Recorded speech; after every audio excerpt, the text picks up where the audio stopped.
Assalamualaikum, nama saya Muhammad Sufi bin Yusof, Top 10 Finalist Malaysia Teacher Prize 2025. Saya mengajar subjek reka bentuk dan teknologi di SK Pangkalan TLDM, Lumut, Perak.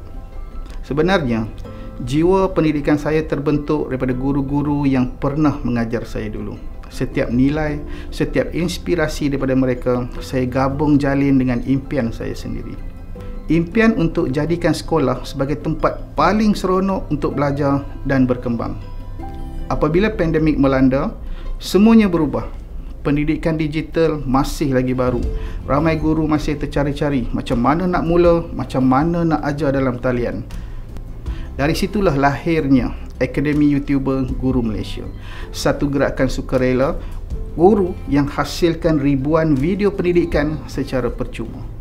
Hari ini, dah ada lebih 1,800 saluran aktif, lebih 29,000 video pendidikan diterbitkan dan lebih 8,000 sesi tuition percuma telah dijalankan. Saya percaya apabila guru bersama, tiada yang mustahil. Bagi saya, kalau kita betul-betul cintakan dunia pendidikan, kita kena selamatkan dulu jiwa guru kita. Malaysia Teacher Prize, the power of a teacher, the potential of a nation.